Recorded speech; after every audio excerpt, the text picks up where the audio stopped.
About 8.8 million years ago, the world looked very different. Lush forests stretched across much of East Africa. Our story focuses on a time when early primates, our distant ancestors, lived beneath thick trees, climbing, foraging, and hiding from predators. In this twilight zone between branches and shadows, the pressure of the environment began shaping new behaviors. This is how forest life forced primates to adapt, and how, in doing so, set the stage for the journey toward becoming human. Imagine the green world of dense woodland. High above, branches are interwoven. Sunlight struggles to reach the floor. Leaves rustle, insects buzz, fruit hangs in clusters. Many primates of the time move through trees, gripping branches, leaping, sleeping in hollows. This is a world of height and concealment, where being arboreal, living in the trees, was a key survival strategy. In this forest canopy, early primates had to deal with competition for fruit, the risk of falling, predators in the trees and on the ground, and a very three-dimensional habitat. Their bodies were adapted accordingly.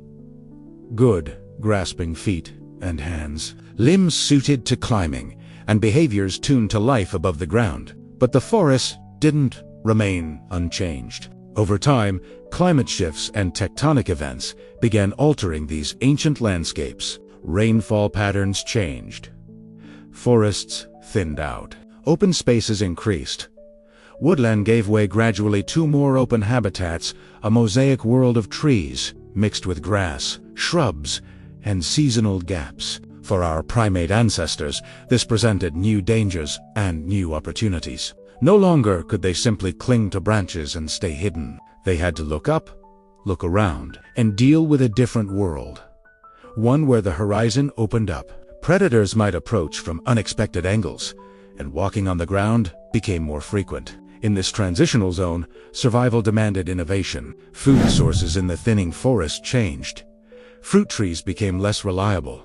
Ground vegetation and tougher plants appeared. Insects and small animals inhabiting the forest floor or open patches became important. For primates used to tree food, this meant a shift. Researchers have found evidence that primates living in savanna woodland habitats faced greater variation in food and water supplies, and thus had to broaden their diet and behavior. At the same time, walking upright slowly became more advantageous. In open patches between trees, being upright helped these primates survey the landscape, spotting predators early, reaching food in low bushes or open ground, and carrying small items with free hands. Some scientists believe that bipedal posture began in these mosaic wood zones rather than deep forest.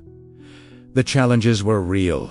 Open ground exposed these primates to large predators, cats, hyenas, other carnivores that preferred grassland or edge habitats. The forest's protective canopy was no longer always above them. Water became more seasonal.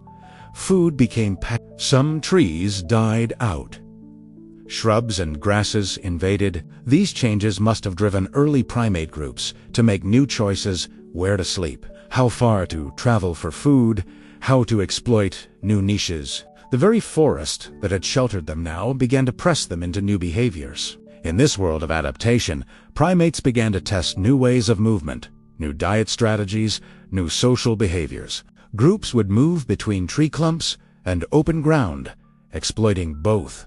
They may have started building more complex social networks, defending territories, or cooperating more in foraging. Their anatomy slowly shifted.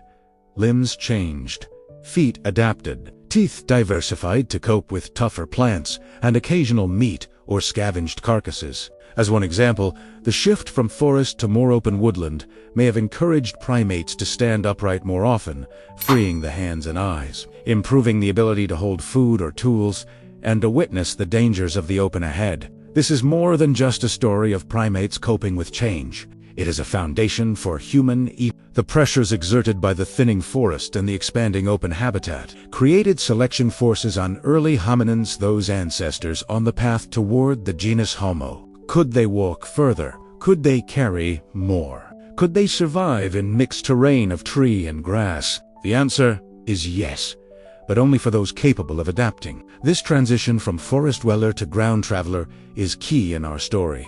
By around 8.8 million years ago, In this shifting world of woodland and open patches, primates were already being pushed to develop behaviors that would eventually lead to human-like traits.